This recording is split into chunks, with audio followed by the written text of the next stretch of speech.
Selamat pagi, Bapak, Ibu, dan teman-teman semua. Selamat pagi, Kak Febri. Oh ya, selamat pagi. Ada Kak Prodi juga ya. Selamat pagi ya, Bapak ya. Selamat pagi, Mas Febri. Ya. Mungkin boleh dimulai, silakan teman-teman.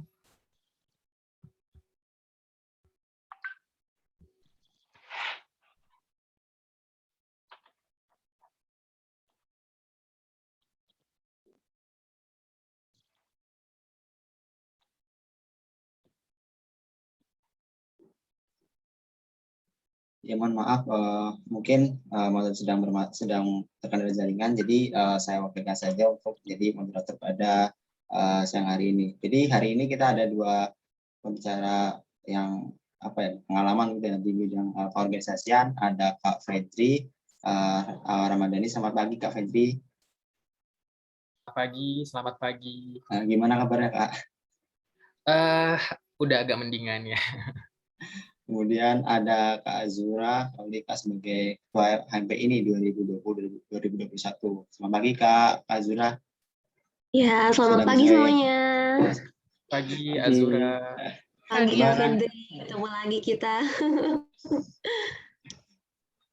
Ya, di sesi yang kedua ini kita awali dari Kak Zura dulu ya mungkin ya. Jadi nanti Kak Zura nyampaikan ya sedikit lah materi tentang pengalaman keorganisasian dari Kak Zura, dan nanti teman-teman bisa menyampaikan pertanyaan seputar apa yang disampaikan Kak Zura, dan mungkin pertanyaan di luar dari konteks yang disampaikan juga bisa mengenai pengalaman organisasi. Kemudian nanti dilanjutkan oleh Kak Fedri ya, nanti menyampaikan, dan juga ada sesi tanya jawabnya juga. Mungkin untuk Kak Zura dipersilakan Kak Zura. Iya, baik. Terima kasih teman-teman semuanya. Iya, jadi tadi juga aku udah sempat tanya-tanya sama panitia mengenai rundown gitu ya. Di sini udah Fedri itu salah satu ketua umum HMPI yang keempat, itu ketua umum nasionalnya, itu juga seniornya aku di HMPI gitu, dan aku di sini sangat menghormati sekali ya si Uda Fedri ini, karena pengalamannya tuh yang bisa dibilang sudah sangat tinggi gitu ya, dan teman-teman HMPI sekarang juga banyak yang memiliki kekaguman gitu kan sama Bang Fedri. Tadi aku sampai sempat Bang Fedri duluan aja gitu ya, sama ngomong ke Riki dan teman-teman panitia gitu ya, kan lebih senior. Cuman katanya, oh Bang Fedri itu ditaruh di akhir karena biar sesinya banyak yang lebih bertanya sama Bang Fedri kayak gitu. Jadi aku juga di sini sangat mengharapkan keaktifan dari teman-teman, khususnya teman-teman dari Polinela ya, benar? Iya Kak, dari Polinela Kak. Iya, untuk kita supaya dapat berbincang-bincang lah di kegiatan di hari ini. Jadi jangan dibawa tegang-tegang banget gitu ya. Di sini kita lebih banyak ke tanya jawabnya aja gitu ya Bang Fedri ya. Jadi aku di sini juga sangat menghargai banget bagi teman-teman yang pengen on cam gitu ya, biar kita tuh sama-sama bisa tahu gitu loh mengenai apa-apa aja yang udah teman-teman mengerti gitu ya, dari gestur, raut muka dan lain sebagainya gitu. Juga aku juga lebih merasa nyaman nih kalau misalkan teman pada on cam semua, nggak semua sih ya, beberapa gitu. Jadi mungkin bisa langsung ditampilkan saja ya materinya.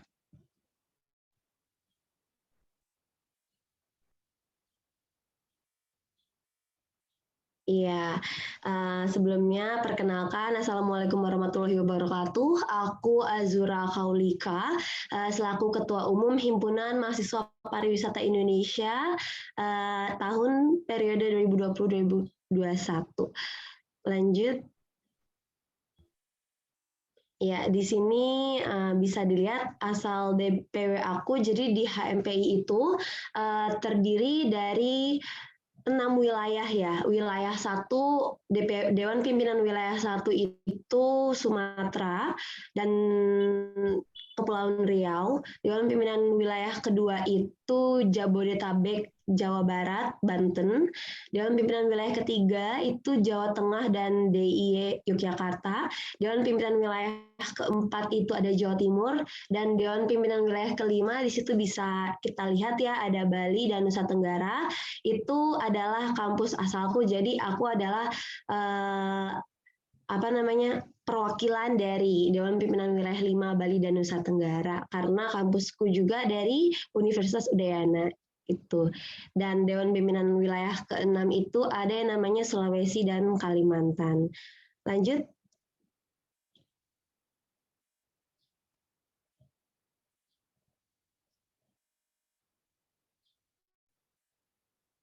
Mungkin bisa di next, kakak-kakak. Sebentar Kak, sebentar. Oke.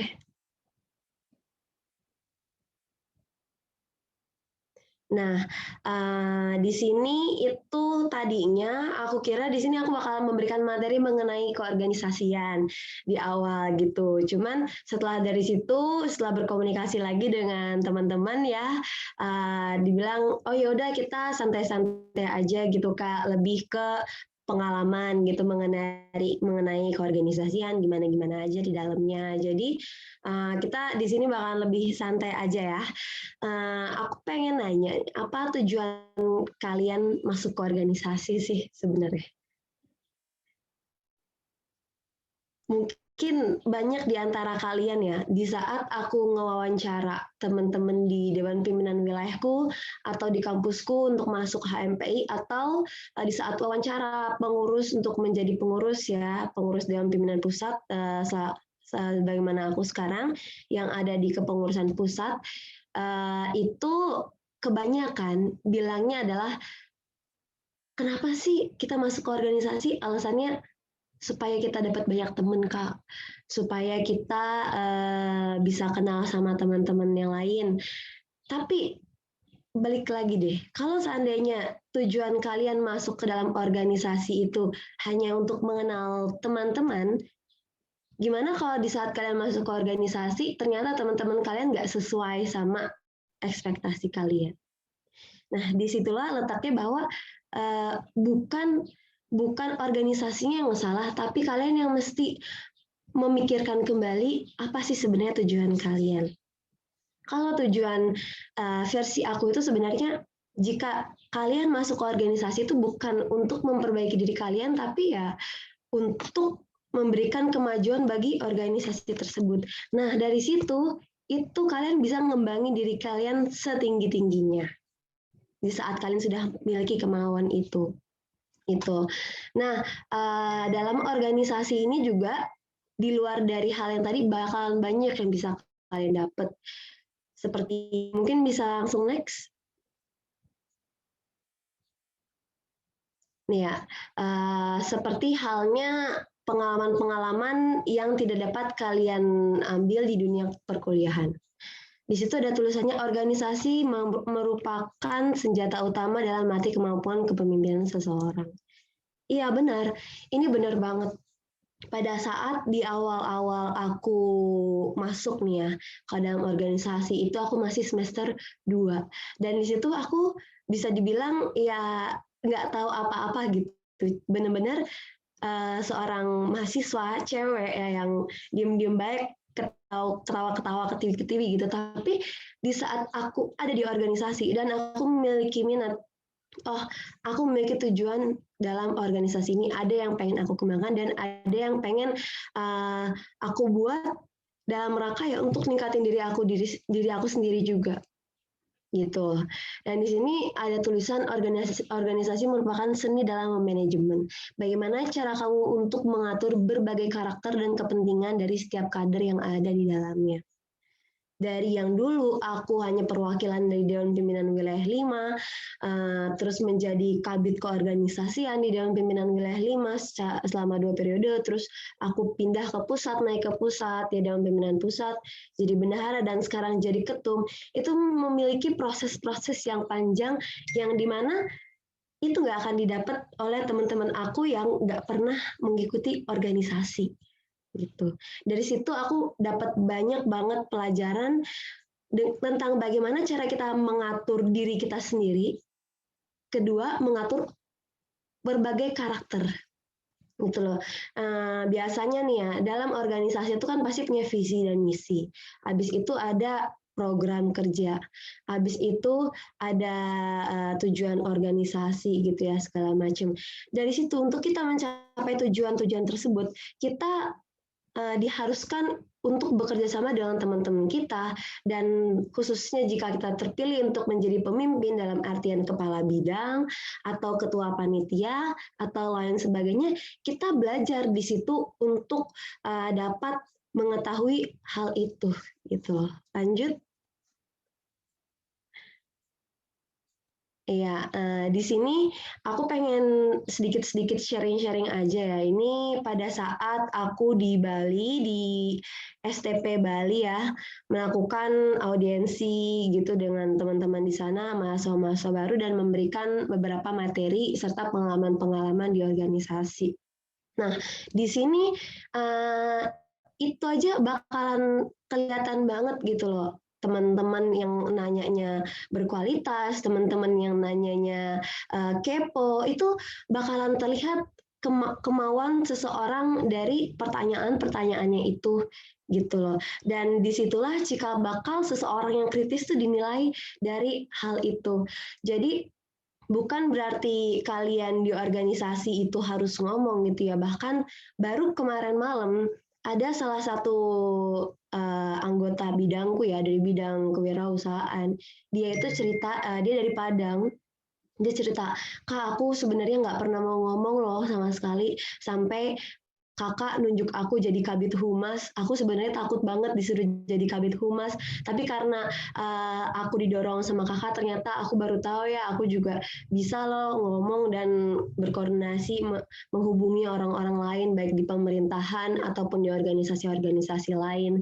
Itu awalnya yang merupakan keterpaksaan, tapi di saat kita berani untuk melangkah lebih jauh, itu bakalan memberikan efek atau dampak yang jauh lebih besar dari kita sendiri, yang bahkan tadinya aja kita nggak tahu kita memiliki kemampuan itu, namun di saat kita berani untuk melangkah, kita baru tahu tujuan dan karakter diri kita tuh sebenarnya seperti apa. Itu, oh aku ternyata sebenarnya bisa ini, oh aku ternyata sebenarnya bisa itu. Ada lagi salah satu temanku, anggota bidang kepariwisataan ya. Kepariwisataan itu kan bikin-bikin event mengenai kepariwisataan. Dia itu tadinya juga benar-benar ya cuman aslinya ya cuman bisa aku nggak bisa ngapa-ngapain Kak, cuma bisa ngatur-ngatur doang teman-teman gini, aku emang passionnya di pemimpin Kak. Tapi ternyata di saat dia memimpin teman-temannya tuh nggak segampang itu, akhirnya dia mesti bikin ini, bikin itu gitu kan, ketentuan ini, regulasi ini itu, dan ternyata dia baru tahu, Kak, sepertinya aku pinter deh di penulisan gitu, kayaknya tahun depan aku mau lanjut jadi sekretaris aja, kayaknya aku bisa di situ. Jadi lewat organisasi ini kalian bisa mengetahui lagi, oh kemampuan aku tuh sebenarnya di mana sih? Oh ternyata di sini aku bisa juga ya gitu. Ternyata di sini hebat juga ya aku ya. Jadi kalian akan terkejut dengan diri kalian sendiri setelah kalian mendapat pengalaman-pengalaman yang tidak akan kalian dapatkan jika kalian tidak mengikuti organisasi, atau dalam artian ya lebih pasif lah ya dalam hal ini. Mungkin lanjut.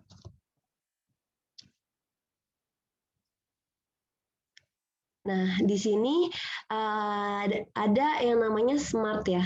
Dalam kita melaksanakan organisasi itu, kita mesti memiliki berbagai komponen. Yang pertama, spesifik. Spesifik apanya dulu nih? Misalkan, oh kita mau memajukan pariwisata Indonesia. Nah, tapi kita mesti spesifik dulu, mau di bidang apanya?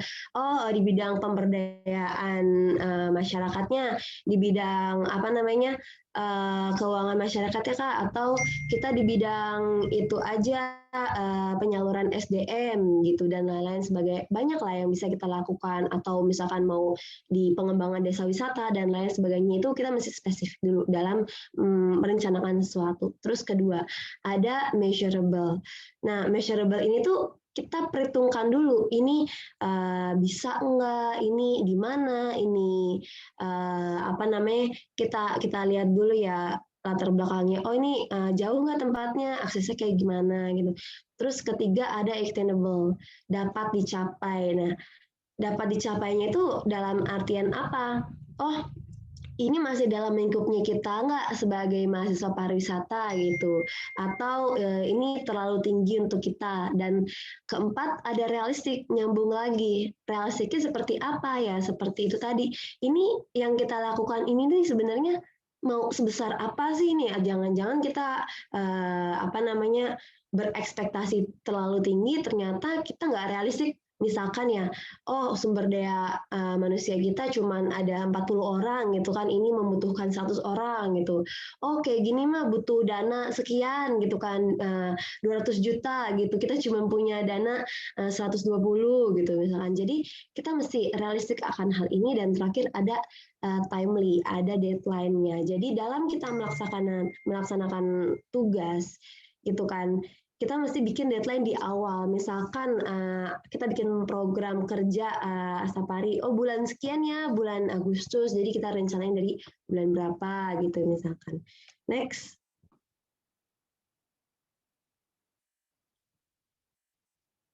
Oke, ya di sini juga seperti permintaan gitu teman panitia tadi ya, Kak jangan berat-berat, Kakak kasih tahu foto-foto Kakak aja gitu keliling Indonesia. Jadi sebenarnya di sini bukan keliling Indonesianya yang mau aku tekanin ke kalian, tapi apa yang aku lakuin dalam rangka keliling Indonesia itu. Jadi di sini bukan dalam rangka ya kita senang-senang atau kita gimana, tapi ada program kerja yang mesti kita lakuin. Seperti halnya aku, itu kan di Dewan Pimpinan Pusat ya. Pusat itu membawahi seluruh wilayah ya, dari Sabang sampai Merauke di seluruh Indonesia. Nah, jadi di situ juga kita ngedatengin berbagai wilayah, semua wilayah itu. Dari kemarin juga aku udah sempat ngedatengin Dewan Pimpinan Wilayah 1 ya, itu kan ada Sumatera dan Kepulauan Riau. Aku sempat nih di sini ada Ampera ya, ini di Palembang. Dan di sini sebenarnya ada foto-foto aku sama teman-teman Polinela juga gitu kan, di Pulau Pahawang ya, Ricky dan Virgi sama Mei. Iya, cuman sepertinya kalau misalkan mau ditampilin foto-fotonya mungkin ya karena lagi di pantai, ya mungkin agak kurang lah, nanti aja gitu aku tampilinnya. Nah ini di Palembang, terus di sini sebelah kiri itu ada di Bandung, itu di Ciwidey di Kawah Putih. Tadi itu di Bali, STP Bali. Lanjut next. Nah, di sini ada pepatah mudah untuk mendapatkan pemain bagus, tapi mendapatkan mereka untuk bermain bersama, namun mempersatukan mereka adalah bagian yang sulit. Nah, ya iya gitu, seperti halnya aku ngewawancara ya, dalam orang-orang yang ibaratnya menawarkan diri gitu ya. Kak, aku mau masuk nih di kepengurusan itu Dewan Pimpinan Wilayah 2. Nah, itu di Puncak di Bogor ya, Jawa Barat. Acaranya ini adalah kegiatan musyawarah wilayah. Jadi setiap tahunnya kita lebih kayak ke pergantian pengurusnya gitu ya, pelantikan pengurusnya lah, kurang lebihnya seperti itu. Dan di sini yang daftar itu banyak, pastilah yang daftar untuk kepengurusan tuh ada banyak. Untuk kemarin ya yang daftar HMPI di lingkup universitas ya, di UNUD aja itu ada sekitar 120 orangan. Yang keterima itu cuma 35 orang. Kalau di kampusku di Udayana. Lalu dari Udayana juga kan mereka open rekrutmen lagi pengurus. Itu kan untuk masuk ke anggota. Setiap kampus itu anggota maksimalnya untuk HMP adalah 30 orang. Nah, untuk masuk ke Dewan Pimpinan Wilayahnya mereka yang di Bali, itu kan gabungan dari pengurus berbagai kampus di Bali dan Lombok gitu kan, Bali dan Nusa Tenggara. Itu juga mereka seleksinya juga seketat itu juga gitu, banyak yang pengen. Dan karena banyak yang mau juga, kita tinggal wawancara aja, tinggal milih, oh ini bagus, kita tinggal main comot. Jadi emang mudah untuk mendapatkan pemain yang bagus, tapi mendapatkan mereka untuk bermain bersama itu dan mempersatukan mereka adalah bagian yang sulit. Jadi gimana caranya orang-orang bagus ini ya kita gabungin jadi satu supaya menciptakan rumah yang besar juga, itu yang sulit. Karena apa? Semakin bagus orang itu semakin punya pendirian, dan semakin punya pendirian semakin keras juga mereka gitu. Dan kita sebagai pemimpin itu tugas kita adalah gimana caranya mempersatukan mereka supaya mereka tuh bisa bermain bersama. Dan disitulah kalian bakalan belajar. Gitu. Next. Nah, ini juga ada kegiatan kita di Jogja ya, di kiri itu. Aku lupa, ini kalian ada yang tahu nggak sih? Ini kayaknya Danau Telaga Warna ya, kalau nggak salah. Di Dieng ya, kalau nggak salah. Itu di kiri yang itu. Terus di kanan itu ada di Stipari Jogja. Jadi kita juga dalam kegiatan perjalanan kita itu kita mampir-mampir ke berbagai kampus gitu ya, kayak kemarin ke Polinella gitu kan. Terus kalau DP2 kita datang ke banyak kampus di Bandung, ya Paris, setiap hari ini, setiap hari itu gitu kan, Enhai. Di kampus DP3 nih kita datang ke Yapari juga yang di Semarang. Itu kita audiensi dengan dosen-dosennya. Jadi kalau misalkan kalian kesulitan gitu ya atau apa, kita gitu tugas kita juga sebagai mahasiswa itu melakukan hubungan baik dengan pihak akademika kampus dan juga bermanfaat bagi masyarakat. Jadi kita selalu mengamalkan tridharma perguruan tinggi, itulah tugas kalian sebagai mahasiswa ataupun penggerak dalam organisasi. Kalian jangan sampai lupakan hal tersebut. Gitu. Lanjut. Next. Nah, alasan utama orang yang mampu untuk gagal memajukan adalah bahwa mereka tidak bekerja dengan baik dengan rekan-rekan mereka. Gitu ya. Ya ini seperti yang aku sampaikan kemarin. Jadi di saat aku ngewawancara, pasti kan ada ya ibaratnya rankingannya gitu. Ini diwawancara kita untuk bidang A ya, misalkan bidang penelitian dan pengembangan, kita butuh 5 orang. Dari 5 orang ini kan kita pasti ngerankingin kan yang paling bagus sampai yang paling biasa aja itu yang mana. Dari yang paling bagus sampai yang paling terakhir itu ada orang-orangnya. Ya dah mereka udah masuk keterima. Nah, biasanya ya justru malah orang yang paling bagus ini itu malah justru orang yang paling keluar cabut. Karena apa? Paling cepat cabut gitu, paling cepat keluar. Karena apa?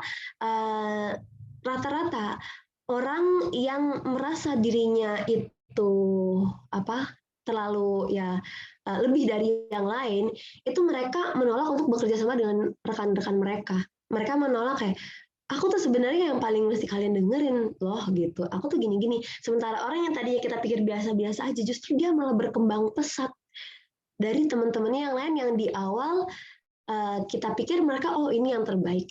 Jadi dalam berorganisasi yang terpenting itu adalah kalian belajar untuk bekerja sama dengan teman-teman kalian. Dan ini itu bakalan bisa menjadi modal kalian di lingkup pekerjaan, di lingkup sosial nanti sebagainya. Misalkan kalian mau bisnis dan lain halnya kehidupan kalian nanti lah. Jadi menurut aku tidak ada alasan lain ya untuk gagal memajukan selain kalian tidak bekerja sama dengan baik dengan rekan-rekan kalian. Lanjut. Mungkin udah selesai, iya bener. Nah mungkin segitu aja ya. Aku juga udah kelewatan 5 menit nih untuk materinya. Mungkin dari teman-teman boleh langsung kasih pertanyaan mengenai apa-apa aja yang kalian pengen tahu nih di dunia keorganisasian. Dan di sini aku pengen tekankan lagi, bukan keorganisasian yang aku maksud itu bukan harus secara nasional atau secara daerah, tapi kalian mulai dulu dari kampus kalian. Jadi kalian kembangin dulu diri kalian, kembangin dulu kampus kalian, baru di situ di tingkat daerah atau di tingkat nasional kalian bisa membawa diri kalian lebih baik lagi. Seperti itu. Di sini mungkin ada pertanyaan ya, Bapak Moderator? Ya, terima kasih Kak Azura atas pemaparannya. Keren banget. Azura ini ya menjadi salah satu contoh bahwa untuk menjadi seorang leader itu tidak terkotakkan dan tidak terbatasi gender. Jadi Kak Azura ini kan cewek gitu ya. Dan teman-teman yang tadi juga bisa tuh menjadi leader itu kan. Kalau karena punya kapabilitas dan punya motivasi tinggi untuk menjadi seorang pemimpin gitu. Jadi ini salah satu motivasi yang udah jelas gitu loh. Ketua Umum HMPI Nasional aja cewek gitu. Kalian kalau misalkan punya motivasi lebih bisa menjadi leader-leader di organisasi lain gitu. Kemudian udah ada juga nih wakil dari Ketua Umum HMPI, ada Kak Aril. Selamat datang Kak Aril. Halo. Selamat datang Aril. Halo Kak Azura, halo Fergi. Hai. Ini saya sebenarnya sudah on cam, cuman pakai 2 device ini. Kelihatan nggak BTW? Iya, kelihatan nggak? Oke. Kelihatan. Bisa datang nggak kayak? Jadi buat teman-teman yang ingin bertanya silakan di kolom chat. Tadi sudah ada pertanyaan dari Kak Riki ya. Saya bacakan untuk pertanyaannya buat Kak Azura. Apa sih Kak yang membuat Kak Azura itu hatinya tergerak untuk mulai organisasi gitu, dan motivasi awalnya itu apa gitu pada saat startnya gitu? Apalagi Kakak kan cewek gitu kan. Gitu. Mungkin gitu Kak. Iya, terima kasih banyak ya Fergi. Jadi kalau dibilang cewek ya, jujur emang aku adalah ketua umum nasional perempuan pertama di HMPI setelah 10 tahun. Itu setelah dari mulai berdirinya HMPI, itu bisa dibilang aku ketua umum pertama yang cewek gitu kan. Dan itu secara nggak langsung mematahkan stigma orang-orang bahwa pemimpin itu nggak selamanya harus laki-laki gitu. Aku juga bisa kok. Dan pada saat itu juga lawan-lawan aku semua ada 4 pasang ya. 3 pasang ini semua laki-laki gitu. Dan aku cewek sendiri di situ. Tapi aku bisa mengalahkan mereka dan orang-orang bisa percaya sama aku untuk bisa menjadi ketua umum nasional HMPI. Gitu. Apa sih yang membuat aku tergerak hatinya untuk mulai berorganisasi? Motivasi apa yang aku dapetin? Jadi pada saat di awal-awal itu ya, aku emang ya awal-awalnya dulu ngerasa keren banget nih ya, karena aku dulu tuh ngelihat Instagramnya koordinator wilayah Bali. Jadi ada di Bali tuh ada ketuanya kan, setiap wilayah tuh punya ketua. Jadi Instagramnya ketua di Bali tuh ngelihat, keren banget ya dia jalan-jalan gitu terus pakai PDH kemana-mana, PDH belakangan terus ada HMPI. Jujur dulu aku cuman bermodalkan itu doang. Aku pengen kayak kakak-kakak itu bisa kayak gitu. Awalnya cuman seperti itu. Cuman di saat aku ditanya sama orang-orang, sama kakak-kakak yang ngewawancara aku, apa sih yang pengen bikin kamu mau ada di HMPI saat ini? Ya, di situ aku ngelihat, perlahan-lahan ya, ternyata di organisasi itu ada yang namanya sidang ini, sidang pleno, sidang paripurna, terus ada yang namanya jadi presidium. Aku pasti bilangnya aku pengen ningkatin diri aku dulu, Kak. Tapi sebelum aku ningkatin diri aku pengen berusaha untuk berguna untuk orang lain dulu lewat organisasi yang aku aktifin sekarang. Intinya itu. Jika kalian mau ada dalam suatu kepengurusan, maksudnya apalagi kalian mau jadi pemimpin, pertanyaannya itu balik lagi ke diri kalian. Apa sih niat kalian sebenarnya? Jika niat kalian baik, Tuhan ya, Allah tuh pasti bakalan ngasih jalan ke kalian. Gimana caranya kalian tuh bisa jadi. Buktinya aku yang tadinya yang lawan aku pada saat itu 3, dan 3-tiganya itu adalah 2 di antara mereka itu adalah ketua daerah semua, dan aku tuh posisi cuma bendahara. Tapi orang bisa percaya sama aku karena aku memberikan pengertian bahwa visi misi aku dan program kerja aku tuh bisa bermanfaat loh untuk HMPI dan untuk masyarakat. Jadi itulah yang membuat orang percaya sama aku. Karena apa?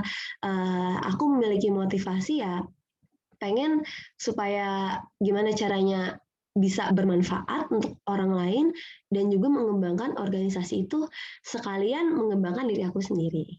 Gitu. Oke, jadi itu ya Kak Riki untuk jawaban dari pertanyaannya yang dijawab langsung oleh Kak Zura. Mungkin ini ada pertanyaan satu lagi Pak, Kak, pertanyaan terakhir dari M. Abid Rabani. Pertanyaannya adalah, dalam sebuah organisasi pasti tidak semua berjalan lancar. Kemudian izin bertanya bagaimana cara meminimalisir kesalahan saat menjalankan organisasi di luar dari komunikasi yang harus intens. Sekian dan terima kasih, salam kenal. Gitu katanya Kak. Jadi poinnya adalah meminimalisir kesalahan dan tidak harus komunikasi intens. Oke, aku sekalian baca pertanyaan yang lain ya dalam hati. Iya. Silakan Kak. Biar sekalian aja ya untuk meminimalisir waktu. Ambil remote. Oke. Jadi ini banyak banget pertanyaannya, ada 3 ya. Jadi aku pengen jawab dulu, kalau misalkan organisasi semua tidak berjalan lancar, bagaimana minimalisir kesalahan. Terus kedua ya, dan lain-lain itu ada yang mana yang diduluin, orang yang jago analisis, terus atau orang yang jago public speaking. Terus bagaimana kita menyatukan mereka di luar dari harus sebagai anggota dapat menjadi dengan tim yang lain sehingga dapat menjadi tim yang solid. Ya, ini sebenarnya bakalan semuanya ya, semua hal ini bakalan kalian dapetin jika kalian sudah ikut dalam organisasi itu. Karena pada dasarnya organisasi itu bukan seperti halnya teori ya yang bisa dipikirin. Dalam organisasi itu banyak banget pertimbangan yang bisa kalian lihat. Seperti kayak tadi ada orang yang jago analisis, dia pendiam, pintar ngedesain, sama ada orang yang jago public speaking. Mana yang diutamakan terlebih dahulu?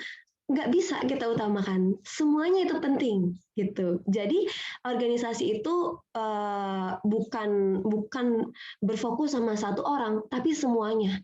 Dari semua kesatuan itu juga bisa menciptakan ya udah istilahnya hal yang besar gitu. Jadi antara orang yang jago menganalisis, mendesain, dan public speaking itu emang harus ada dalam satu organisasi. Jago analisis itu di Litbang, kalau di HMBI ya, mendesain itu di Infocom, dan public speaking itu di Humas. Terus bagaimana cara kakak meminimalisir kesalahan di luar dari harus komunikasi yang intens, yaitu dengan perencanaan yang baik di awal. Jadi di saat kita udah bikin perencanaan dan yang smart tadi ya, udah ada perencanaannya, udah ada realistiknya segala macam, dan timeline. Jadi perencanaan dan timeline itu penting banget sehingga orang-orang itu nggak kita mesti komunikasiin ya.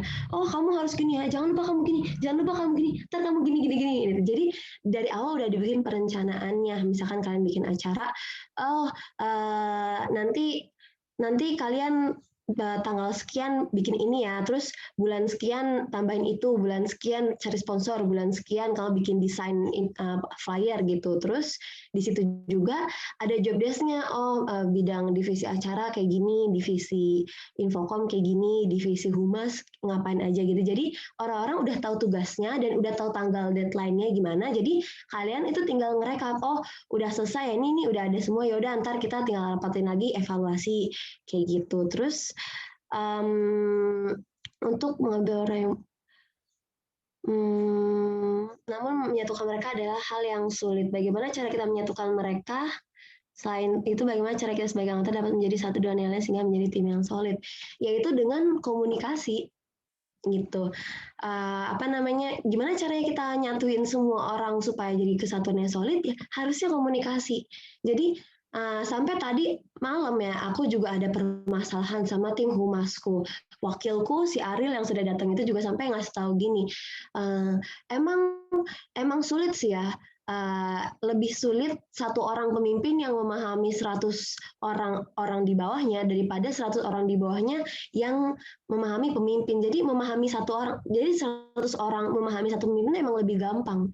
Tapi ya kita sebagai pemimpin juga kita masih mengerti orang-orang yang lain gitu loh. Jadi ternyata orang ini kalau kerja harus kayak gini. Jadi kita ya lebih ini ngedown. Ternyata orang ini pendiam. Jadi kita masih lebih aktif lagi ngasih tahu mereka. Jadi intinya kita komunikasian sama orang. Misalkan Kak, aku tuh sebenarnya bingung, aku gini. Jadi dengan kita komunikasi kita bisa lebih tahu apa sih yang mesti kita lakuin sehingga kita saling mengerti sama teman-teman. Jadi kita bisa menjadi satu kesatuan dan tim yang solid. Kurang lebihnya seperti itu sih, guys.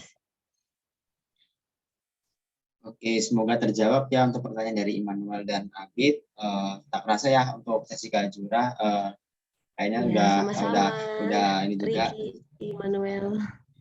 Jadi kesimpulannya saya simpulkan bahwa yang paling sulit dalam membangun tim itu bukan memilih orang-orang, tapi bagaimana membangun atau menjahit dalam sebuah kesatuan, yaitu menjadi satu tim yang solid tadi.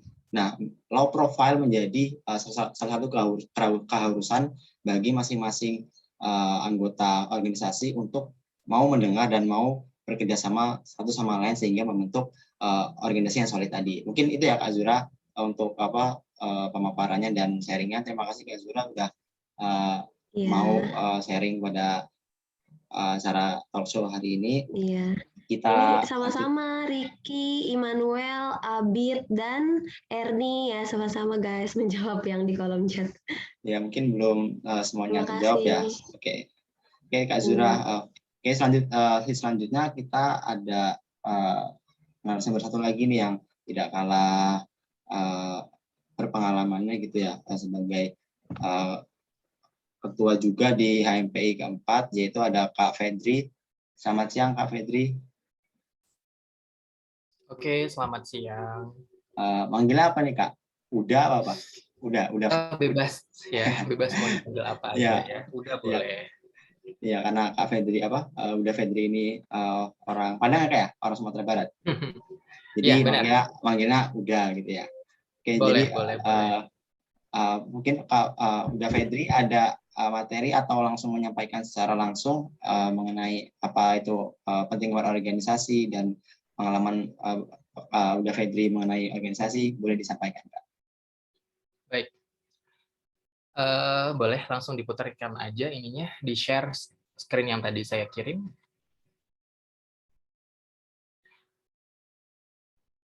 Sebelumnya saya mau sampaikan terima kasih kepada teman-teman semua yang telah berkenan hadir. Kemudian yang saya hormati Kepala Prodi Perjalanan Wisata Bapak SK Ridwan Syah. Gelarnya juga mirip-mirip nih ya Pak. Mana sih Bapaknya? Selamat siang. Oke, Bapak, saya panggilnya Pak SK begitu ya Pak ya? Pak Eksa. Oke. Eksa, maaf Pak. Salam kenal sebelumnya Pak dengan Fedri. Kemudian juga ada pembina Himpunan Pariwisata Polinela, ada Bapak Damara Saputra Siregar STR Par Empar. Bapaknya hadir? Oke. Bapak Damara ya panggilannya. Selamat siang Pak Damara. Kemudian tentu ada Ketua Umum HMPI tercantik yang pernah ada, Azura Kaulika, dan juga ada wakilnya Aril. Selamat siang Aril sama Azura. Hai Kak, selamat siang. Iya, terima kasih udah memberikan materi yang sangat epik banget ya untuk kita semua. Kemudian ada Ketua Himpunan Pariwisata Indonesia Polinela, ada Fergiawan. Fergi yang tadi bertanya bukan ya? Iya, saya sendiri Kak yang jadi moderator.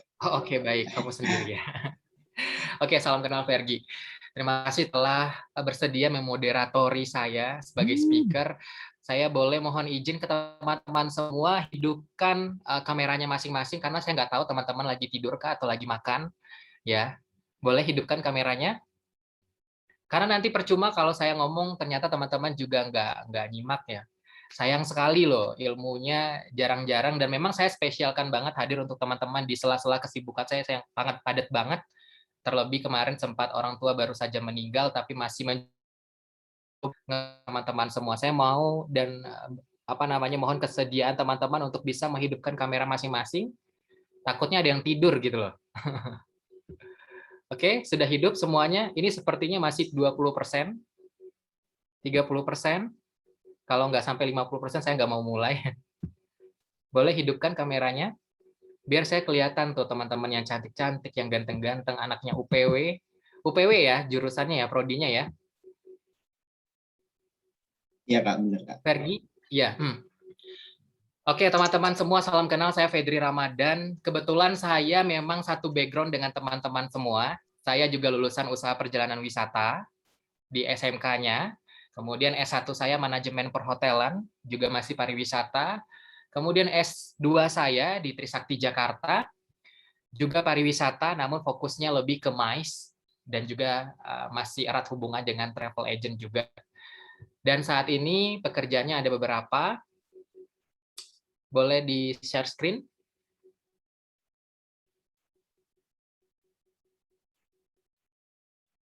Oke.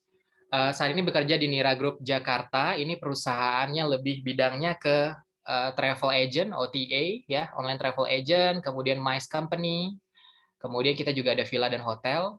Kemudian selain itu saya bekerja di TVRI Jakarta juga sebagai salah satu presenter mereka dan TVRI Nasional sebagai reporter. Dan selain itu juga beberapa pekerjaan lain, salah satunya juga dosen praktisi di beberapa universitas. Baik, sebetulnya saya lagi kayak berkomunikasi dengan keluarga saya sendiri ya, karena kita background-nya memang benar-benar sama banget nih, Pak Eksa.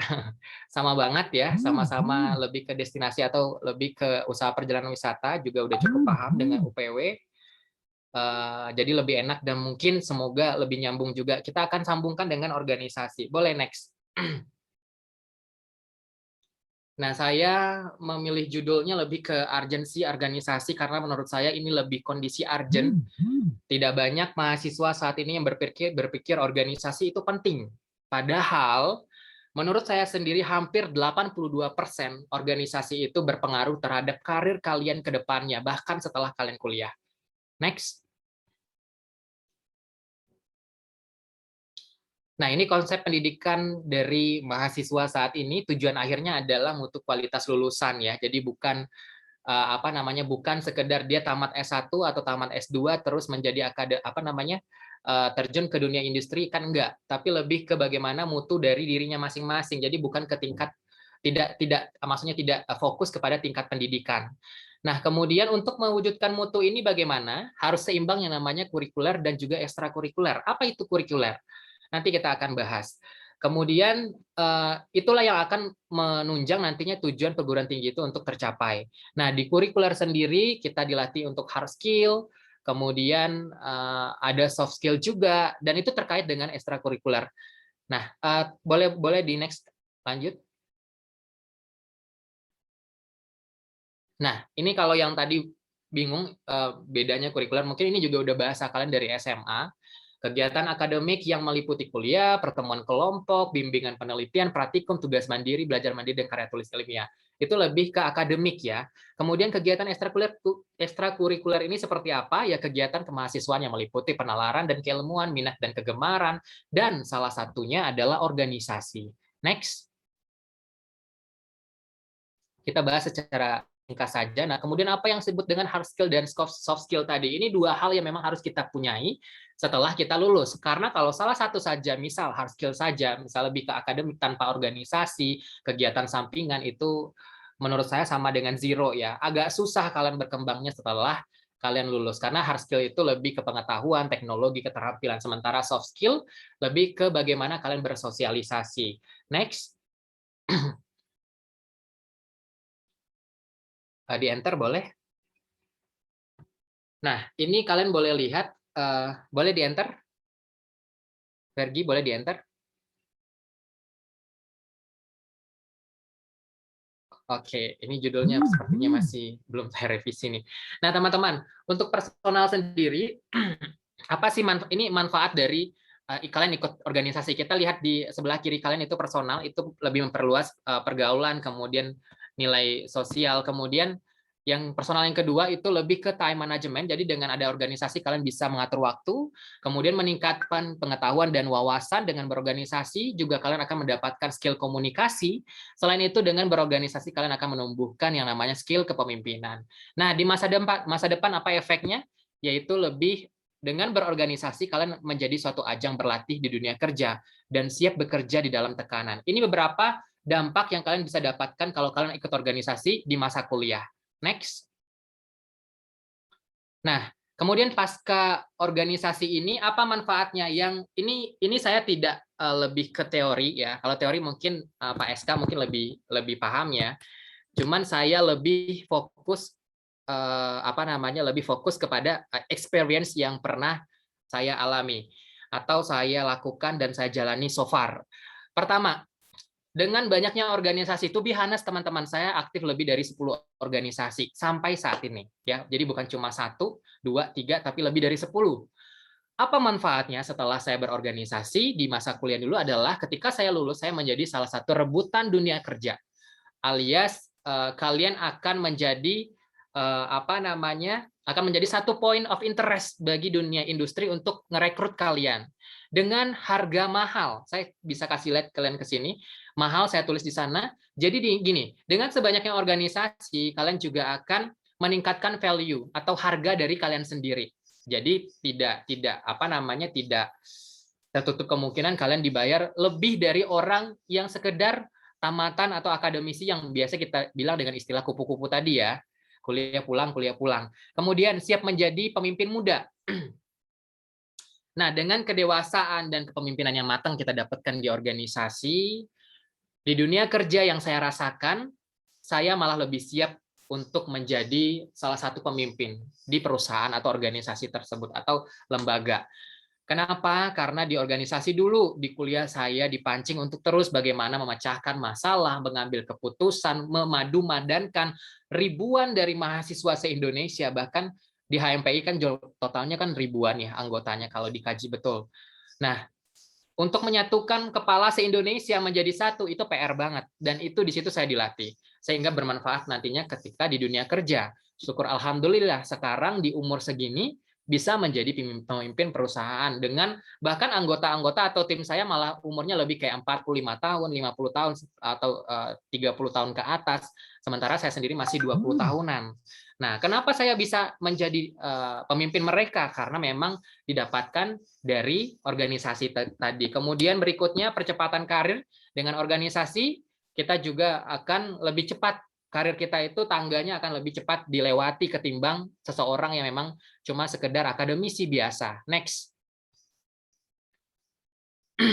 Ini organisasi sekarang yang masih aktif, sebenarnya masih banyak lagi, cuman ada di antaranya Himpunan Mahasiswa Riset Indonesia, itu ketua umum sekarang saya di Dewan Pembina, kemudian Paguyuban Putra Putri Maritim Indonesia, dulu ketua umum juga, Indonesian Sales Hotel Community, Asosiasi Sales Hotel Indonesia, Sales Perjuang Revenue Indonesia, Asosiasi Duta Wisata, Sumber Talenta Indonesia, dan lain sebagainya. Ada banyak sekali.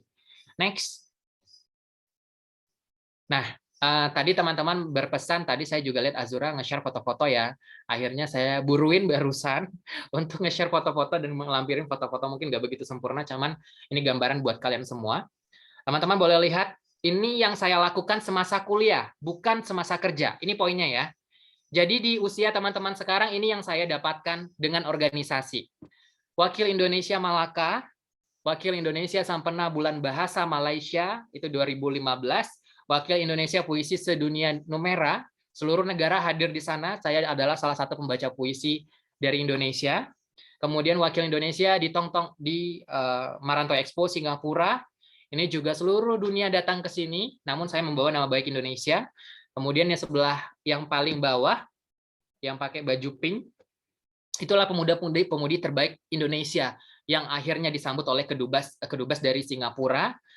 Dan next, saya akan bahas waktu saya kuliah dulu ya, nggak yang sekarang. Yang paling kanan Wakil Indonesia Belanda, acara Tongtong Fair, itu di Den Haag. Kemudian di sana saya lebih menampilkan bagaimana kebudayaan Indonesia senusantara, dari laguan, tarian, kemudian bagaimana mengajar mereka untuk sekedar menari, atau mengajar mereka untuk mengenal masakan-masakan Indonesia karena kita posisinya sebagai duta budaya dan duta seni dari Indonesia. Kemudian yang di bawah itu Belgium atau Belgia. Misi saya lebih masih kebudayaan, lebih ke pariwisata Indonesia. Kemudian yang paling kiri itu bukan saya dengan pacar saya, tapi dengan partner saya ya teman-teman semua, jangan salah paham. Itu wakil Indonesia di Prancis, Paris, juga dalam masih misi kebudayaan Indonesia. Anyway, ini lagi-lagi itu di zaman kuliah seumuran kalian. Rata-rata sekarang saya nanya, umur kalian berapa? Ayo jawab. Ayo, 20, rata-rata 20, iya. Saya di sini posisinya masih juga 21 atau 20, alias masih semester awal atau penengah lah, lebih kurang. Nah, pertanyaan mungkin nanti teman-teman akan bertanya kok bisa ngebagi waktu sebanyak itu, gimana caranya keluar, biayanya gimana, nanti kita akan bahas satu persatu ya. Nah, next, boleh? Fergie. Ini wakil Indonesia, Tiongkok, China. Ini juga lagi-lagi saya harus promosi pariwisata dan budaya. Sebelah kanan itu Harare, Afrika. Jadi memang posisi kita tuh lebih kayak duta seni budaya pariwisata dari Indonesia untuk 3 benua, Asia, Afrika, dan juga Eropa. Namun satu lagi itu Australia, itu saya berangkat tahun depan. Next. Nah, kemudian pasca kuliah nih. Tadi kan waktu kuliah nih, zaman-zamannya seumuran kalian yang masih imut-imut banget nih. Nah, ini udah agak berumur ya, udah agak senior. Organisasi saya ikuti juga masih banyak, bidangnya juga masih pariwisata, bahkan ada yang kegiatan sosial kita juga masih banyak, ada buka puasa anak yatim, ada ngebantu korban tsunami, dan lain sebagainya. Jadi di organisasi kita dilatih benar untuk bersosial, bahkan sampai saya lulus S2 pun, dan bekerja saat ini yang namanya organisasi saya tidak bisa tinggalkan. Saya udah nganggap kayak organisasi itu kayak nyawa saya. Kayak investasi saya, ketika kalian banyak organisasi, kalian banyak investasi, banyak relasi yang akan siap ngebantu kalian kapan saja. Next. Nah, kemudian saya juga masih aktif di beberapa organisasi budaya. Ini sebelah kanan ini kita baru siap latihan Randai. Randai itu adalah salah satu budaya teaternya Minangkabau atau Sumatera Barat. Namun ini semua saya kumpulkan, mereka adalah anak-anak Padang yang ada di Jakarta, para perantau. Masih pada muda-muda, nah itulah yang nanti dilatih untuk bagaimana silat, bagaimana berteater, drama, dan siap kita tampilkan untuk Indonesia, baik di nasional ataupun di international level. And then, beside ini juga, ini adalah beberapa kampus ini yang waktu itu saya sempat ngasih jadi dosen tamu juga masih HMPI, panitianya ada 4 kampus di sana, ada usaha perjalanan wisata juga, ada perhotelan, dan lain sebagainya, yang waktu itu menerima kuliah. Dan ini saya masih aktif dan masih jalankan sampai saat ini di kesibukan saya. Next. Kemudian apa efeknya setelah berorganisasi sejak dini? Karena kan dari kecil udah berorganisasi nih. Efeknya banyak banget teman-teman semua. Sebelah kiri, alhamdulillah, sekarang saya mencoba menjadi seorang pengusaha kuliner, karena memang bidang saya kan pariwisata ya, maksudnya bidang kita tuh background-nya akademik, jadi ngefeknya ke dunia kerja ataupun usaha juga masih bidangnya pariwisata. Salah satunya adalah restoran saya di Kapau Nusantara, masih mengangkat ciri khas pariwisata kuliner, wisata kuliner yang dari Sumatera Barat, namun lokasinya di Jakarta. Kemudian juga dari skill komunikasi tadi, berkembang akhirnya ke pekerjaan. Dipercaya sebagai salah satu presenter di TVRI. Ya mudah-mudahan nanti teman-teman bisa nonton ya. Kalau nggak suka ya udah, nanti usahakan sesekali nontonnya, karena memang di sini TVRI lebih ke mengedukasi teman-teman semua. Jadi tidak hanya sekedar azab dalam kubur ya, tidak sekedar percintaan Indosiar, tapi di sini edukasi untuk teman-teman organisasi juga banyak. Jadi juga cukup. Saya rasa kalau teman-teman mikir kalau TVRI lebih ke TV-nya orang tua ya. Sekarang saya nanya, siapa yang pernah nonton TVRI? Pernah mungkin, cuman yang seminggu terakhir, coba jawab, siapa yang pernah nonton seminggu terakhir? Ada? Ada, Kak. Siapa? Ayo. Namanya siapa nih? Nonton Olimpiade. Oh, Olimpiade ya. Itu pun juga kamu nonton karena ada Olimpiade kan? Bukan karena memang kamu butuh informasi atau memang TV kamu yang biasa kamu tonton TVRI, enggak kan? Karena Olimpiade. Karena emang stigma dari teman-teman dan penonton biasanya itu TV-nya orang tua ya. Makanya saya kurang fans sebenarnya dari sisi anak muda, fansnya lebih banyak ke orang tua dan orang-orang uzur, tapi ya nggak masalah. Semoga nanti kita bisa berubah TVRI menjadi TV-nya millennials. Oke, Dari komunikasi tadi, balik ke laptop, saya beralih ke menjadi seorang presenter. Bagaimana saya berkomunikasi, nanti kita akan lihat videonya. Kemudian berikutnya ini ada satu unit usaha saya yang baru saya launching, karena saya memang tamatan S2-nya MICE, ya. Saya berpikir untuk membuat sebuah IO dan WO, dan juga dekorasi. Ini baru saja launching berapa bulan yang lalu, namanya UF Enterprise Decor and Wedding Organizer. Saya pikir karena lagi musim pandemi, kayaknya lagi musim kawin, dan mungkin saya berpikir ini kayak cocok nih buat saya buka usaha. Jadi peluang membaca situasi tadi ya teman-teman juga harus, maksudnya gini, dari organisasi akhirnya saya belajar untuk membaca peluang kerja. Oke, next. Puterin boleh?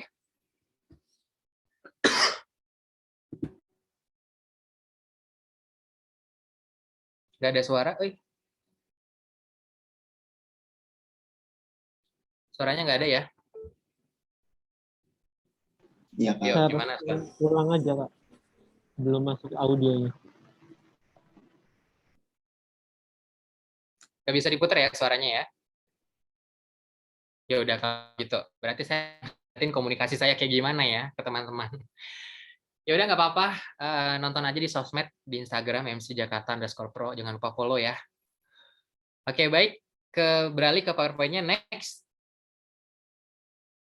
Oke, ini juga berpengaruh akhirnya kepada pekerjaan. Alhamdulillah sekarang di umur 27 tahun saya dipercaya menjadi salah satu direktur dari Nira Group Jakarta, bergerak di bidang OTA, travel agent.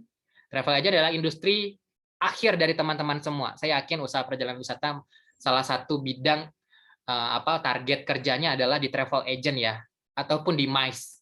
Nah, saya kebetulan adalah pekerjaannya lebih di bidang teman-teman saat ini, lebih ke MICE, lebih ke OTA, online travel agent. Kalau teman-teman tahu Traveloka ya, kita juga punya sejenis Traveloka namanya Custom My Trip. Kemudian kita juga punya hotel dan villa di dalam mangvilla.com. Itu perusahaan, sedikit gambaran perusahaan saya. Nah, ini teman-teman semua boleh lihat timnya saya nggak cuma yang muda-muda tapi yang tua ya, juga banyak. Nah, kenapa akhirnya saya bisa memimpin di umur 27, saya harus ngeliderin seseorang yang umurnya 45, 30, 50. Nah, karena memang leadership itu sangat dilatih ketika teman-teman organisasi. Dengan berorganisasi, teman-teman belajar bagaimana membantu menurunkan emosi dari anggota-anggota. Kan kalau di organisasi suka emosi-emosian ya, apalagi di umuran kalian itu pada labil ya, baik di dunia asmara ataupun di dunia organisasi semuanya sama menurut saya, di umur 21, 22 sampai lulus kuliah itu juga masih labil. Nah, di sini kalian akan dilatih. Di sini kalian dilatih memecahkan masalah, mengambil keputusan secara sigap, karena kan kadang banyak posisi urgensi untuk perusahaan. Kemudian bagaimana komitmen menjadi seorang leader, dan bagaimana berwibawa dan dihargai oleh tim kalian. Semuanya kalian bisa dapatkan di organisasi. Next. Tips memilih organisasi, ini penting. Boleh hidupkan seluruh kamera ya, saya nggak mau ada yang mati. Pertama, perhatikan dan pahami visi misi dari organisasi. Contoh, kalian bidangnya pariwisata, ya. Kemudian bidangnya udah tahu di bidang pariwisata. Terus akhirnya kalian mengambil organisasi bidangnya lebih ke, contohnya itu mungkin yang agak berseberangan, lebih ke wirausaha misalnya kan, atau wirausaha masih nyambung lah, cuman di bidang lain. Jadi pahami diri kalian sendiri dulu, know yourself. Jadi kalau kalian udah tahu diri kalian tahu kalian mau ngambil organisasi apa, passion kalian gimana. Jangan ngambil organisasi yang berseberangan dengan kalian. Ya kalau kalian bidangnya kuliner, yang ngambilnya jangan pertivian gitu loh kan. Nanti nggak nyambung, karena kalau pertelevisian mungkin lebih ke syuting, kamera, dan lain. Sementara kuliner lebih ke masak. Nah, itu berseberangan. Jadi, ambil sesuai dengan passion. Kemudian pelajari jenis kegiatan dan sesuai dengan waktu dan belajar yang wajib. Prinsipnya, kuliah itu nomor 1. Organisasi jangan ditinggalkan. Paham nggak tuh? Nah, artinya dua-duanya sama-sama penting. Cuman ada yang diprioritaskan. Organisasi nggak boleh ditinggalkan, namun kuliah tetap dinomor satukan. Nah, itu silakan dipahami, tapi jangan sampai stres memahami ya. Saya nggak tanggung jawab soalnya. Nah, berikutnya menyesuaikan posisi dalam organisasi. Jadi contoh, kalian orangnya lebih ke humble, kemudian lebih kayak suka membantu orang lain, suka bersedekah ya. Jangan sampai kalian ambil bidangnya lebih ke penelitian, ambillah di bidangnya sosial. Karena kalau kalian nggak ambil itu tabrak lari, percuma kalian ada di organisasi itu kalau bidangnya juga tidak sesuai dengan bidang kalian. Contoh saya orangnya suka ngomong, suka maksudnya suka bercanda, suka friendly, suka berhubungan dengan orang-orang baru. Saya selalu ngambilnya bagian PR, public relation, atau marketing communication, atau kalau dalam bahasa kitanya humas ya, hubungan masyarakat. Saya nggak ngambil tuh bagian konsumsi karena saya pikir untuk memanage makanan organisasi kayak bukan bidangnya saya gitu loh kan. Nah, ini yang harus kalian perhatikan. Oke, demikian, next. Oh ya, terakhir berarti thank you ya. Demikian, kembali ke studio. Terima kasih. Ya, baik, terima kasih pemaparannya sangat luar biasa dari Kak Fredri Ramadhani ya.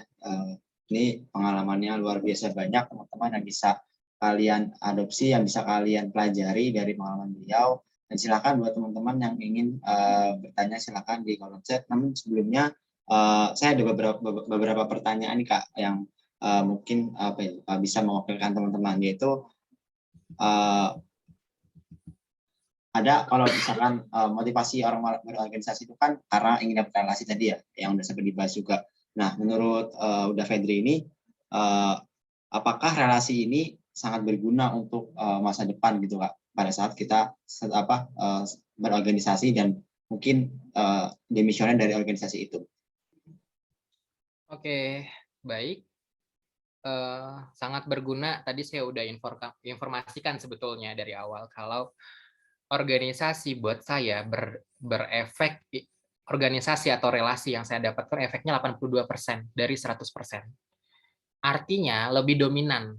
Kalau menurut saya ya, organisasi itu lebih dominan ketimbang akademik yang saya dapatkan di kampus. Jadi, karena apa? Hard skill kita dapatkan dari akademik. Kemudian soft skill ini yang sangat penting dan sangat berpengaruh di dunia kerja nantinya. Dengan relasi yang banyak lah, saya bisa keliling dunia. Dengan relasi yang banyak, saya bisa ditarik sana-sini oleh banyak industri di pekerjaan atau industri pariwisata. Dengan relasi yang banyak juga, saya bangun kepercayaan orang, sehingga saya memiliki personal branding atau brand image yang baik.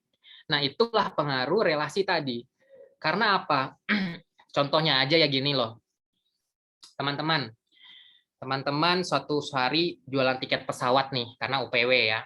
Kemudian salah satu relasi yang teman-teman dapatkan selama jualan tiket adalah seorang polantas atau polisi. Kemudian TNI, dan lain sebagainya. Akhirnya berhubungan baik, temenan gitu ya. Oke, suatu saat teman-teman ternyata nih, anggaplah ini memang salahnya kita nih, ngelanggar lampu merah. Kemudian teman-teman ditilang oleh polisi. Yang teman-teman telepon siapa? Ayo, minta bantuan ke siapa? Mau nangis-nangis ke orang tua, yang ada motornya ditarik. Ya enggak? Kan nggak mungkin kan? Atau mau nangis-nangis di tempat sampai polisinya lepasin itu motor, kan nggak mungkin juga. Malu. Kita punya harga diri, mahasiswa soalnya kan.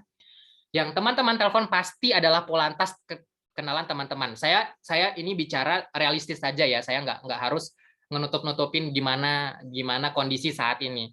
Yang teman-teman telepon polantas, Pak, tolongin saya, Pak, keluarin saya atau lepasin motor saya. Akhirnya teman-teman kasih tuh handphone ke polantas, teman-teman bebaskan. Itu efek apa? Relasi juga. Relasi didapatkan dari mana? Organisasi. Organisasi apa? Misalnya organisasi dalam pekerjaan. Gitu contohnya. Kemudian kedua, teman-teman seorang mahasiswa pariwisata, kemudian ada kegiatan sosial. Kan HMPI ada HMPI mengajar, kemudian dulu saya sempat bikin komunitas namanya Donor Rezeki untuk membantu para duafa dan juga teman-teman anak yatim. Akhirnya saya ngelapor ke dinasnya sosial, ketemu dengan kadis sosial ya. Nah, kemudian dari kadis sosial ya kita bekerja sama tuh akhirnya. Ya artinya saya dapat teman dong, kepala dinas gitu loh. Kepala dinas loh dapat temannya. Efeknya apa ke saya setelah itu? Saya mau ngambil S2. Kebetulan to be honest, saya bukan berasal dari keluarga yang baik, maksudnya dengan ekonomi level up ya ke teman-teman semua. Saya berasal dari low economic family, dari keluarga yang memang sangat, saya nggak bilang saya miskin, cuman menengah ke bawah, yang tinggalnya di atas bukit, listriknya nggak masuk. Ini aja saya numpang sama di tempat orangnya, karena lagi di kampung. Nah, begitu kondisinya. akhirnya dengan relasi kepala dinas tadi saya mau nyambung S2, itu gampang aja beasiswa tuh ngalir ke kita, beasiswa dari kabupaten, dari provinsi. Atau saya kemarin berangkat ke Belanda, ke Paris, kan nggak ada uang kan. Maksudnya kalau untuk ongkos dan lain-lain mungkin dibiayai oleh kedubes ya, kedutaan besar. Cuman kalau untuk jajan kan nggak mungkin minta kan, ke siapa mau diminta? Tiket 40 juta aja mereka udah bayarin gitu loh kan. Nah, gitu. Jadi akhirnya apa? Relasi tadi berpengaruh lagi. Lagi-lagi relasi ini sangat bermanfaat untuk kalian. Bahkan saya berani ngomong kalau relasi bisa bermanfaat sampai 82% terhadap kehidupan kalian di future kalian, di masa depan kalian. Demikian laporan dari Fedri, kembali ke Virgi. Ya. Semoga terjawab ya tadi pertanyaannya. Kemudian pertanyaan selanjutnya Kak, ada dari Heru Andaya. Pertanyaannya sebagai berikut. Setiap orang pernah merasakan berada di posisi atas dan ada kalanya di posisi bawah.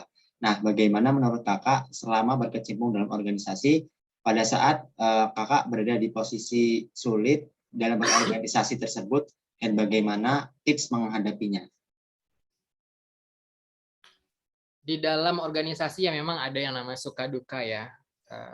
Ya namanya kehidupan yang namanya kayak roda ya, berputar terus, kadang di bawah, kadang saya di PHK tapi saya harus aktif di organisasi, kadang pernah uangnya cuma tinggal 50.000 di kantong tapi juga masih tetap harus berorganisasi ya, tetap harus menjalankan jabatan. Contoh di HMPI waktu itu saya gajinya kecil banget ya, jadi dari S1 memang saya udah terbiasa kerja sambil kuliah waktu itu di Sriwijaya Air, tapi harus terbang kemana-mana sementara gaji pas-pasan gitu loh kan, karena masih levelnya masih bawah banget. Nah begitu kemudian menghadapinya, gini teman-teman, buat saya selalu menjalani pekerjaan itu dalam jumlah banyak, sangat banyak. Sekarang aja kan perusahaannya ada 4 ya, yang usaha 2, kemudian juga ngajar di 4 universitas. Nah ini kan nabrak nih. Kemudian keuangan juga pasti sangat dituntut di sini. Kadang saya di posisi down banget. Saya akan memprioritaskan yang prioritas. Ya, ini bukan motonya Penggadaian ya teman-teman, tapi motonya saya nih. Prioritaskan yang prioritas. Jadi ketika teman-teman down ya terpaksa teman-teman harus mengeliminasi beberapa hal yang mungkin bisa dikerjakan nanti. Contoh, dulu di Surabaya waktu saya jadi ketua HMPI harus ada Majapahit Travel Fair. Harus ada lagi Festival Borobudur, kompetisi pariwisata Indonesia. Saya kira saya lihat mana yang paling penting buat saya. Kondisi saya lagi down nih, keuangan lagi susah. Kemudian juga ada perseteruan antar organisasi. Saya lihat perseteruan mana yang paling tinggi. Oh, yang paling tinggi di Surabaya. Oke, saya berangkat ke sana. Saya pilih Majapahit Travel Fair satu-satunya. Yang lain mungkin bisa kalian wakili ke teman-teman. Toh itulah gunanya organisasi. Ada wakil, sekretaris, dan lain sebagainya. Suruh dong mereka biar uangnya juga keluar, ya enggak? Masa kita semua. Nah, itulah manfaatnya agar mereka juga bisa mengambil ilmu dan pengalaman mereka ketika mereka hadiri event tersebut. Jadi balik lagi ketika teman-teman down, yang harus teman-teman lakukan adalah prioritaskan yang prioritas. Sudah, Heru? Semoga menjawab. Ini mukanya mana sih, Heru?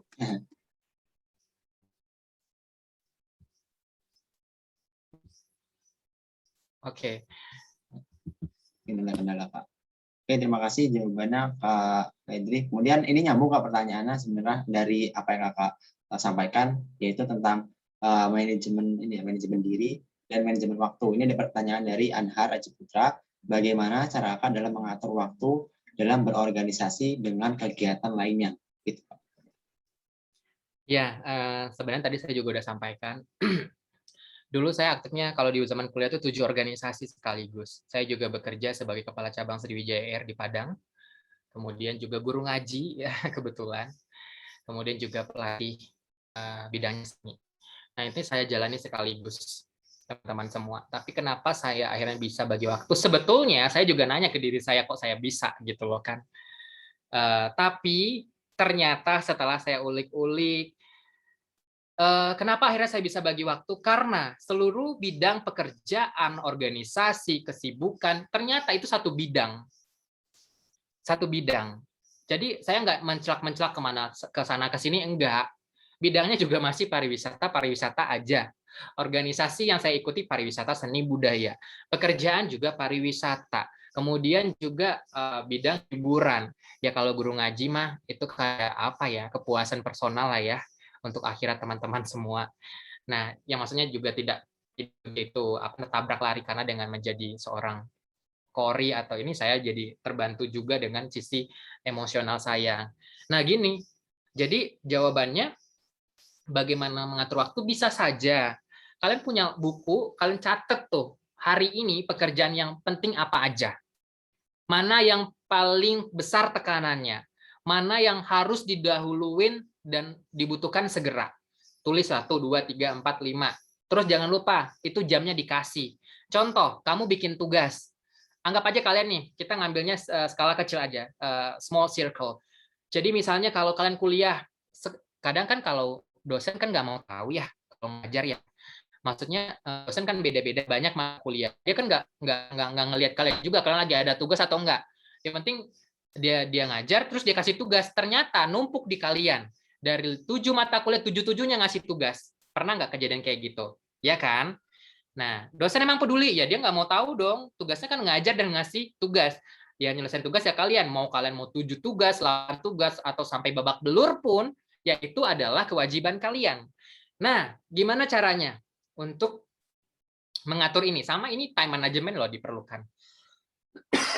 Time management. Jadi di list dulu seluruh tugas, mana yang deadline-nya paling cepat, itu dikerjain dulu.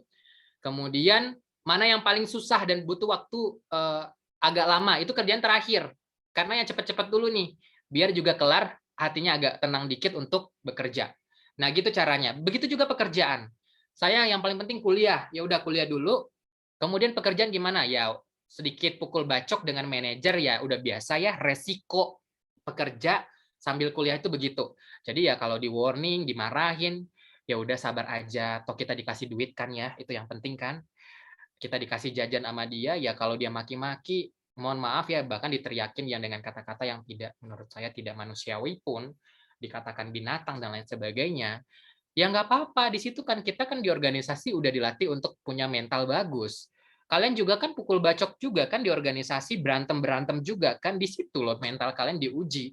Di dunia pekerjaan itu juga bermanfaat. Jadi mau diteriak-teriakin, saya dikejar-kejar pakai golok pun sama customer, udah pernah loh. Ya udah, disitulah mental kalian diuji ya. Disitulah kalian akhirnya mengatur diri kalian, manage personal kalian. Kemudian dari waktu tadi ya, itulah yang diprioritaskan, mana yang prioritas tadi. Jadi intinya ya bawa catatan. Jadi kalau teman-teman tanya, saya selalu bawa catatan. Hari ini saya ngapain, besok saya ngapain, dan saya menyelesaikannya berapa jam. Jadi kayak rundown acara gitu loh kalau di event. Udah jelas dari pagi sampai sore mau ngapain, tidur jam berapa, bangun jam berapa, kemudian apa yang harus dibawa. Contoh untuk ngajar 4 universitas juga saya juga lumayan babak belur ya, karena harus siapkan materi dan lain sebagainya. Ini aja tadi nih, untung aja Azura duluan, kalau enggak saya bingung mau ngasih PowerPoint apa. Saya bikin dalam waktu setengah jam, yang PowerPoint yang tadi saya kasih lihat ke kalian. Nah, jadi karena memang banyak pekerjaan udah terbiasa dengan konsep power of kepepet, ya. Dengan waktu sesingkat-singkatnya kalian siapin semuanya seperfect mungkin. Nah, itulah akhirnya efek dari manajemen waktu yang tadi karena tadi kebetulan yang ngehubungin saya siapa ya? Si Virgi ya? Karena kan nggak ngomong ya, saya harus siapkan PowerPoint. Saya tahunya ketika acara udah dimulai, ya udahlah, gimana caranya setengah jam, tapi nggak jelek-jelek banget ya PowerPoint-nya ya. Masih oke lah ya teman-teman. Nah, intinya begitu. Tapi kan teman-teman nggak tahu kan, kalau saya siapin dalam setengah jam, saat Azura bicara kan nggak tahu. Ya, tahunya saya memberikan informasi dengan gaya saya, dengan capable saya, dengan experience saya, sehingga kelihatan natural, dan mungkin kelihatannya di-prepare banget ya. Kesannya mungkin disiapkan berhari sebelumnya, tapi enggak, sebenarnya cuma setengah jam terakhir. Kenapa saya bisa begitu? Lagi-lagi, organisasi berefek kepada teknik komunikasi, dan bagaimana tadi waktu sesingkat-singkatnya kalian bisa prepare se-perfect mungkin. Jadi manajemen waktu yang baik. Oke, silakan kembali ke moderator. Ya baik, terima kasih udah Fitri atas penjelasannya, sangat menarik sekali ya teman-teman semua. Penjelasannya semoga dapat terjawab pertanyaannya dan dapat diaplikasikan ke dalam organisasi yang kalian ikuti, khususnya ke organisasi himpunan mahasiswa perjalanan wisata. Nah mungkin untuk terakhir ya, Bunda Fitri, ada closing statement nggak untuk memotivasi teman-teman nih dari angkatan 2020 untuk ikut organisasi yang benar-benar menjadi passion mereka? Silakan Kak. Kayaknya dari Azura deh closing statement-nya dulu. Oke, boleh silakan Azura. Ariel Karena juga Azura boleh. tadi duluan. Ariel. Gimana tadi maksudnya? Kamu Closing disuruh statement, ngaji, Azura.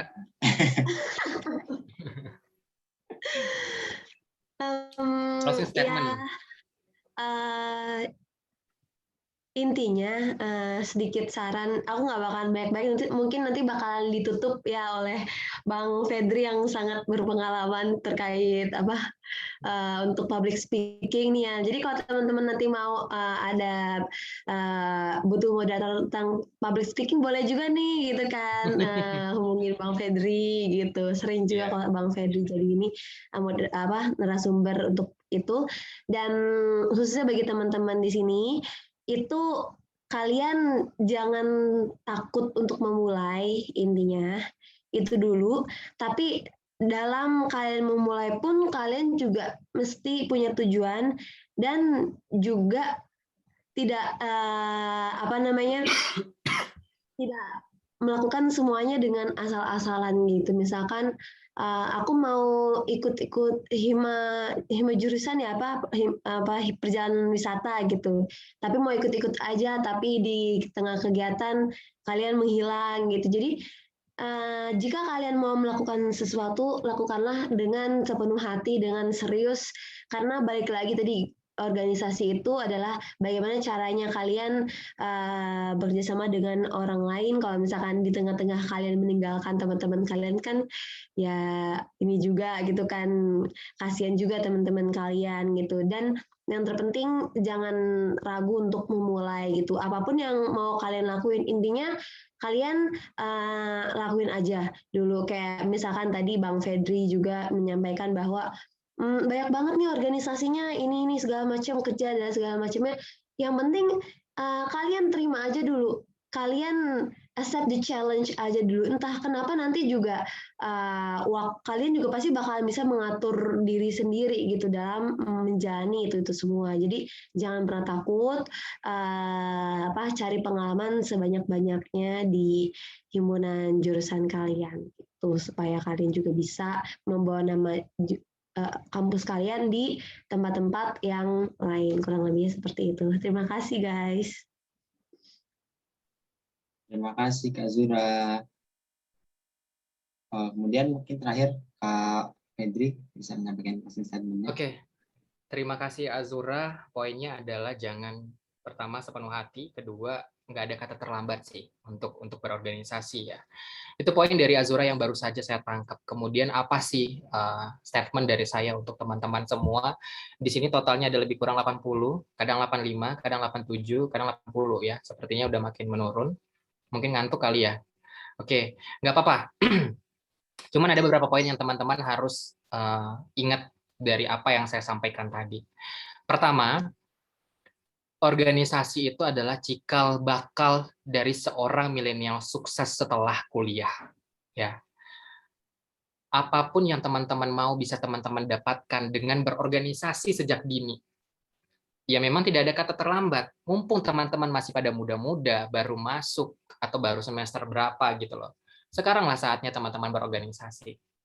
Kemudian yang kedua adalah efek organisasi yang saya rasakan itu sepanjang masa. Tidak kenal umur, mau saya umur berapapun, organisasi itu berefek bahkan menjadi investasi saya di masa depan. Ya, dengan kenal banyak orang, terlibat banyak event, kemudian kenal dengan banyak menteri, bertemu dengan menteri, harus memandu acara event-event gede nasional ataupun skalanya internasional. Yaitu efeknya dari mana? Dari relasi tadi. Dari relasi di mana didapatkan? Dari organisasi. Nah, itu. Kemudian yang ketiga adalah berhenti berpikir menjadi kupu-kupu sebelum terlambat. Mumpung karena masih semester awal, kupu-kupu tadi kan udah tahu ya, mahasiswa yang jenisnya kupu-kupu. Saya sih maunya teman-teman jangan jadi mahasiswa kupu-kupu, malah lebih ke semut ya, yang selalu bekerja sama, yaitulah organisasi. Jelas semut dan jangan jadi seorang kupu-kupu. Kupu-kupu adalah mahasiswa yang kita kenal dengan yang tadi kuliah pulang ya. Itulah apa namanya satu nih untuk mahasiswa seperti itu. Karena apa? Kalian akan kaget, jadi kayak jet timba setelah kalian kuliah, terus kalian lulus, cari pekerjaan, masuk kerja tanpa organisasi, tanpa ada skill yang didapatkan dari organisasi, kayak jet lag. Jadi kayak benar-benar kaget gitu loh. Nah, termasuk di usaha perjalanan wisata. Dulu saya juga aktif di organisasi, dari SMK udah jadi ketua OSIS kayak gitu. Nah, di situ kita belajar banyak soal jadi pemimpin. Bahkan di sana juga kita belajar bagaimana berkomunikasi antar mahasiswa, antar siswa, bahkan antar guru, bahkan kepala sekolah. Nah, di situ lobbying semuanya bermanfaat nantinya. Contoh, saya belajar lobbying waktu saya di usaha perjalanan wisata. Di industri saat ini saya bekerja sebagai direktur penjualan. Jadi akhirnya saya belajar lobbying juga. Nah, saya terapkan nih yang ada di organisasi dulu ke pekerjaan saya. Jadi jangan sampai teman-teman kaget dan jet lag ketika teman-teman sudah menjadi SST ya. Apa sih gelarnya kalau di Politeknik? Kalau D3 AMD ya, AMD PAR ya. Nah, setelah AMD nanti jangan sampai jet lag ketika nanti sudah lulus. Artinya, silakan berorganisasi sedini mungkin dan tidak ada kata terlambat. Kalaupun memang sekarang belum ada yang berorganisasi, ya minimal 1 atau 2 lah. Juga saya nggak nyuruh teman-teman kayak saya harus organisasi 10, enggak. Karena ini adalah kemampuan dan porsinya masing-masing berbeda. Saya tidak bisa menyamakan diri saya ke teman-teman, teman-teman begitu sebaliknya. Jadi hiduplah dengan porsi teman-teman sendiri. Tidak harus berlebihan, tapi sesuai dengan kapasitas. Baik, demikian yang dapat saya informasikan. Terima kasih Bapak Kaprodi yang telah dari tadi hadir, Bapak Eksa Ridwansyah, terima kasih banyak undangannya ya Pak ya. Nanti juga kalau butuh dosen praktisi saya siap membantu juga Pak, apalagi bidangnya sama ya. Kemudian terima kasih Pak. Kemudian Bapak Damara tadi yang juga mungkin sempat hadir, terima kasih banyak. Ketua Umum HMPI, Ketua Umum dari Ketua HMPI di D3 Perjalanan Pariwisata juga, Ferdiawan Listianto, Azura, Ariel, terima kasih banyak. Mungkin demikian yang dapat saya sampaikan. Untuk informasi lebih lanjut, mungkin teman-teman kalau ada yang mau ditanyakan juga mengenai industri pekerjaan, apalagi saya bidangnya sama, kemudian atau organisasi, public speaking, bagaimana menjadi presenter yang baik, pembawa acara, dan sebagainya, nanti DM di Instagram, @mcjakarta_pro, saya udah share juga di inbox dan di roomnya.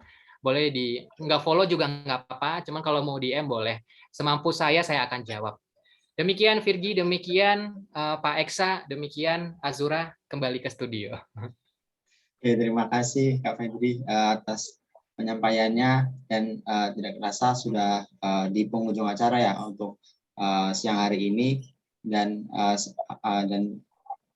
terima kasih buat semua yang udah hadir, buat Kak Surah, Bang Fedri, Kak Aril juga yang sudah menyempatkan hadir, Pak Eksa yang dari awal sampai akhir sudah stay dan join bareng kita di sini. Mungkin kesimpulannya adalah berorganisasi sejak dini dan selalu menjadi lebih baik di dalam organisasi tersebut. Mungkin itu saja yang dapat saya sampaikan. Saya mohon maaf apabila terdapat kesalahan. Sebagai moderator, saya kembalikan kepada Indi Andani sebagai MC. Silakan. Terima kasih Kak. Dengan berakhirnya talk show bersama narasumber hebat dan inspiratif kita, maka berakhir pula acara kita pada pagi hari ini. Pak Eksa selaku Kepala Prodi Perjalanan dan juga narasumber Kak dan Kak Fedri, yang telah menyempatkan waktunya untuk berbagi motivasi dan pengalaman kepada kami. Saya Aldriani selaku pembawa acara talk show pentingnya berorganisasi, pamit undur diri. Mohon maaf apabila masih banyak kekurangan. Sampai jumpa pada talk show selanjutnya. Terima kasih. Selamat pagi. Wassalamualaikum warahmatullahi wabarakatuh. Waalaikumsalam warahmatullahi wabarakatuh. Terima kasih. Sebelum mengakhiri, kita ada sesi foto bersama dulu ya, buat rekan-rekan bisa mengaktifkan kameranya terlebih dahulu untuk layar 1. Bisa dibantu ya oleh teman-teman yang lain juga yang dengan laptop.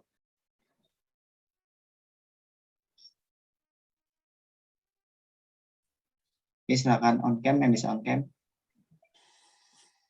Bisa saya pandu ya. 1, 2, 3. Oke, sebentar.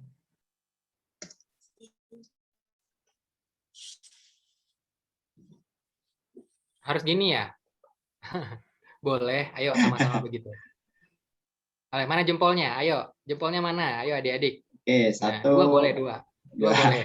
Oke, Oke, 1, dua-duanya ya. 2, 3. Oke. Oke. Nexa boleh. Oke, next layer. Yuk, yang belum on cam silakan on cam.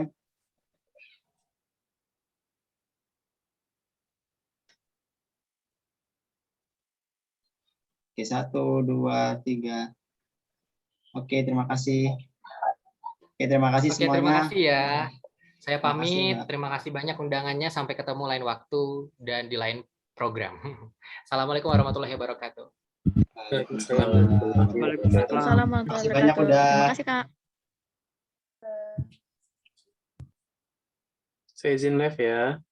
Terima kasih Mbak Zura, udah Febri. Terima kasih, Bapak. Sehat selalu semuanya. Terima kasih Amin. Bapak. Ya, sama-sama.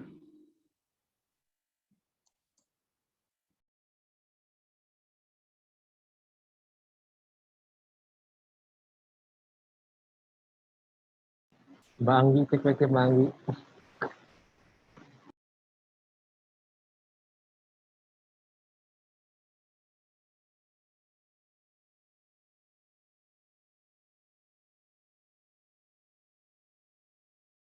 Ariel Sun ya.